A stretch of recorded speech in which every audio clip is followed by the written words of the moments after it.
So guys, अब तक हम ऑन पेज एसईओ का ऑडिट खत्म कर चुके हैं। अब हमारा नेक्स्ट टॉपिक होगा स्कीमा मार्कअप।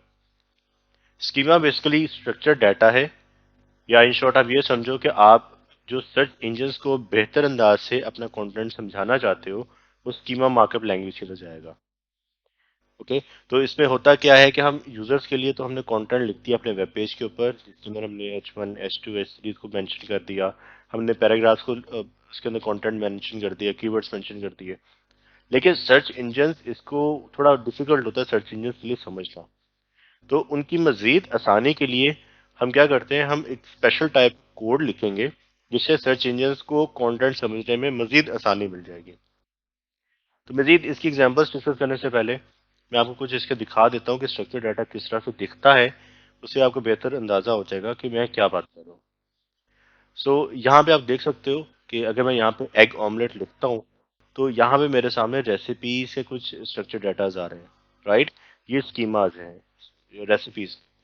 तो यहाँ पे आप नोटिस करो, ये तो चलो हो गया, इसके सर्च हो गए ना, कि इसके सर्च इंजन रैंकिंग पेजेस हो गए जो इसके सामने शो हो रहे हैं। ओके, लेकिन उससे पहले यहाँ पे स्कीमा नजर आ रहा है। इस स्कीमा के अंदर यहाँ पे रेसिपी का नाम, यहाँ पे इसका कुछ डिटेल लिखी गई है, यहाँ पे उसकी रेटिंग 6 मिनट लगेंगे इसको बनाने के लिए, और इसके इंग्रेडिएंट्स क्या होंगे यहाँ पे मेंशन है। तो ये इन्फॉर्मेशन जाती है स्ट्रक्चर डाटा के अंदर। तो रेसिपी का स्ट्रक्चर डाटा आपको यूं दिखेगा। इसी तरह अगर मैं आपको दिखाऊं इसका प्रोडक्ट का स्कीमा, जो ई कॉमर्स स्टोर का जो प्रोडक्ट होगा, उसका स्कीमा कुछ इस तरह से दिखेगा कि अगर आप यहाँ पे देखते हो तो यहाँ पे रेटिंग गिवन है, स्टार्स गिवन है, और मजीद कुछ इन्फॉर्मेशन गिवन है। ये जो इन्फॉर्मेशन जाएगी, ये इन्फॉर्मेशन जाएगी स्कीमा के अंदर। राइट, ये जो ऊपर आपको दिख रहा है ये मर्चेंट है। गूगल मर्चेंट एक चीज होती है जहाँ पे आप अपनी जो प्रोडक्ट है उसको बेच सकते हो। तो हम इसके ऊपर भी डिस्कशन करेंगे जब हमारा हम ई कॉमर्स एसईओ के ऊपर बात कर रहे होंगे। तो अभी के लिए हम इसको डिस्कस नहीं कर रहे। जो मार्केट प्लेसेस होती हैं उनके लिए बहुत ज़्यादा एक अच्छी ऑप्शन होती है कि उनको गूगल मर्चेंट पे जाना चाहिए, ताकि उनको ज़्यादा से ज़्यादा ट्रैफिक मिल सके। So back to our presentation, यहाँ पे जो स्कीमा होगा वो जेसॉन के अंदर दिखेगा। जावास्क्रिप्ट ऑब्जेक्ट नोटेशन एक तरह की लैंग्वेज होती है, जेसॉन जिसे कहते हैं। हम इसके अंदर इसको लिखेंगे और ये कुछ इस तरह से दिखेगा। आपको कंफ्यूज नहीं होना, इसके बहुत सारे टूल्स अवेलेबल होते हैं, आप उसको यूटिलाइज करके स्ट्रक्चर डाटा को लिख सकते हो।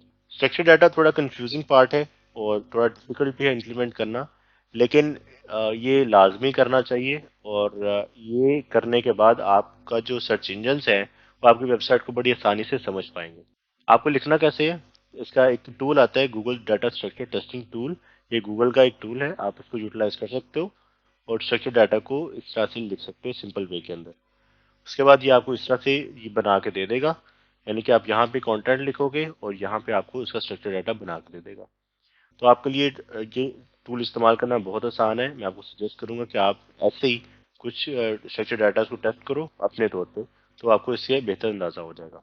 जिस तरह से हमने रेसिपीज के स्ट्रक्चर डाटा देख लिए, हमने प्रोडक्ट के स्ट्रक्चर डाटा देख लिए, इसी तरह लोकल बिजनेसेस और ऑर्गेनाइजेशंस के भी स्ट्रक्चर डाटा होते हैं। तो वो कैसे देखेंगे, उसका कोड कुछ इस तरह से होगा जिसके अंदर आपको postal address, street address, address locality, address region, आपको यहाँ से इसका अंदाजा हो रहा होगा कि ये जो बिजनेस को किस तरह से बेहतर अंदाज से बता रहा है। कि जैसे टाइप क्या है, ये रेस्टोरेंट है, उसकी इमेज यहाँ पे दिखा दी, आईडी उसकी ये दिखा दी, नेम जो है इस रेस्टोरेंट का क्या है, उसका पोस्टल एड्रेस क्या है। तो आपको आप सर्च इंजन को बड़ी आसानी से बता रहे हो कि ये चीजें हैं, ये इन्फॉर्मेशन है, ये लो पकड़ो। तो उसको खुद से सर्च नहीं करना पड़ेगा, आप उसको खुद से हर चीज डिफाइन करके दे रहे हो। तो इसके अंदर मजीद आप यहाँ पे चीजें ऐड कर सकते हो, आपके पास ज्यादा सारी ऑप्शन है, आप उसको यूटिलाइज कर सकते हो। तो ये इसी तरह से चल रहा है कि कब ओपन होगा कब क्लोज होगा, ये आप खुद से एक्सपेरिमेंट जब करोगे तब आपको बेहतर अंदाजा होगा। तो इसका पूरा स्ट्रक्चर डाटा आपके सामने गिवन है, आप उसको देख सकते हो और यूटिलाइज कर सकते हो। ओके, तो जब आप स्ट्रक्चर डाटा लिख लो तब आप उसको Google data structure testing tool के अंदर उसको लिख जाओगे और वहां पे इसको प्लेस करोगे और उसको टेस्ट रन करोगे।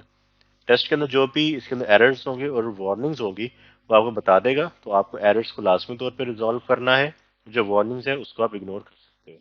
तो अभी हमारे केस के अंदर उसने बता दिया कि हमारे पास दो वार्निंग्स थी, हम उसको इग्नोर भी कर सकते हैं, ये एज सच कुछ ज्यादा बड़ा एरर नहीं है। تو ایک دفعہ جب اس کے اندر پرائس رینج کا کچھ یہاں پہ میں نے ایڈ کیا ہے، تو جب آپ اس کو ایڈ کرو گے تو یہاں پہ آپ دیکھ سکتے ہو کہ پرائس رینج اس کی 2 ڈیجٹس تک جا رہی ہے ڈالرس کے اندر، اور سروس کوزین امریکن، یہ ریسٹورنٹ کے حوالے سے یہ یہاں پہ مزید انفارمیشن یہاں پہ مل رہی ہے۔ تو آپ اس کو اسٹرکچر ڈاٹا کو آن لائن سرچ کر سکتے ہو، آپ کو بہت سارے ریسورسز ایسے مل جائیں گے جہاں پہ اسٹرکچر ڈاٹا آلریڈی گیون ہوگا۔ اوکے، اسپیمی اسکیما مینوئل ایکشن کوئی ایسا آپ نے اسکیما بنا دی ہے جہاں پہ آپ کو مینوئل ایکشن ریکوائرڈ ہوگا، تو آپ کو جو آپ کا جو گوگل سرچ کنسول ہے وہ بتا دے گا کہ آپ کو کس ڈیٹا اسٹرکچر کے اندر یا کس اسکیما کے اندر پرابلم ہے جس کو آپ کو ریزالو کرنا ہے، تو وہاں سے آپ کو گائیڈ لائن مل جائے گی، تو آپ وہاں سے ریزالو کر سکتے ہو۔ اسی طرح گوگل کا جو ٹیسٹنگ ٹول ہے ڈیٹا اسٹرکچرس کا، آپ اس کو بھی یوٹیلائز کر سکتے ہو، اور اسپیمی اسٹرکچر مارک اپ جو بھی ہوگا، اسٹرکچر ڈاٹا ہوگا، آپ اس کو ریزالو کر سکتے ہو۔ سو اسٹرکچر ڈاٹا آپ ہر جگہ پہ استعمال کرو کہ جہاں پہ بھی اس کی امپلیمنٹیشن ہو سکتی ہے، جیسے blogs, article, home page, web pages, مزید ریسیپیز، پروڈکٹ کیٹیگریز، تو آپ ہر جگہ پہ استعمال کرو گے جہاں پہ بھی اسٹرکچر ڈاٹا استعمال ہو سکتا ہو۔ تو آپ کو یہ خود سے ریسرچ کرنی پڑے گی، آپ خود سے ریسرچ کرو اور جتنے بھی اسٹرکچر ڈاٹا آپ کے سامنے آتے ہیں اس کو اسٹڈی کرو۔ So that's it for the video, thank you.